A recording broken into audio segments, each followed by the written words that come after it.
Happy to, and frankly, this is the part of the industry that gets me the most excited, because I've been in government relations and providing global government relations for way too many years, and being able to provide real-world solutions is critically important. So if you look at some of the use cases that have happened today, we all felt the strain of global supply chains. Everybody did. The Port of Los Angeles actually built an application and put it into production where they optimized a cargo pier in real time, pinging a quantum computer, and it turned around trucks 12% faster, moved 60% of cargo off of the ships and through the cranes, moving things faster. Australia is looking at how to optimize their transportation network. And that's not just how do we work on trains. They're looking at taxis and school bus routing and their Ubers and a variety of different transportation issues. I'm so excited to see so many different nations that are here and engaged. There is a really small company, which I am so impressed with, that has offices in the Netherlands and UK and India and the US, and they're building applications for space and looking at it for wildfire relief. They're looking at optimization of wind farms in Netherlands. It's artificial brain, really cool stuff. And so hearing about these use cases is critically important. And Congressman Obernolte mentioned the test bed program. He and Congresswoman Haley Stevens from Michigan and Senator Marsha Blackburn and Senator Lujan from in the Senate from Tennessee and New Mexico, respectively, they had a quantum sandbox bill. And what this was creating a program where you're developing applications to solve real world problems. And that's something that every government here can do. What are the problems you're trying to solve? Sustainability, it can be wildfire, emergency response, it could be optimization of ports.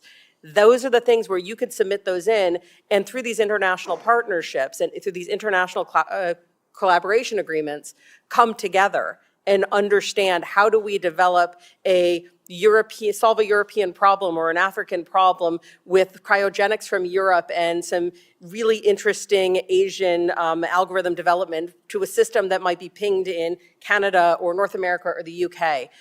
The UK already has a call for quantum algorithms and applications. And so I actually would love to make a call to all of you of take this back and come together, bring in industry, especially small businesses, because all of us are small businesses. And there's some really innovative work that's happening. And tell us your problems and we'll bring the right minds together. And some of the problems may not be able to be solved with quantum or AI, but some of them can be. And so we can all come together and do that. One thing I want to stress that Ryan mentioned is the time. So, we have different systems out there. As I mentioned, D-Waves is a quantum annealer. It's a 5,000 qubit system of what we have out now. IBM just announced a 1,000 qubit system. Ion traps, photonics, we all have different ones. According to theory, you're going to need a superconducting quantum computer that has millions of qubits that all work together 100% of the time. That is a huge physics hurdle to get there. But just because it's going to take time to get to that kind of North Star of a quantum computer that can break encryption, I also know the pace of government is slow.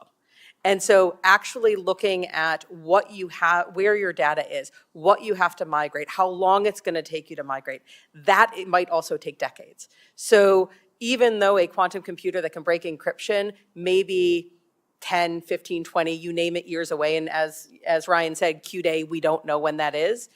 For governments to identify the data, work with their different ministries, move things to the right post-quantum cryptography elements, find out that maybe some of those that NIST is pushing out aren't going to work 5 years from now because there's a new algorithm, and then doing the process again, that's going to take time also. And so the fact that we don't have a quantum computer that can break encryption on the horizon in the next 12 months should not stop or slow down international parliaments from actually engaging with how do you migrate, what do you migrate, what's your timeline, what's needed. So time is of the essence, just because governments run slowly.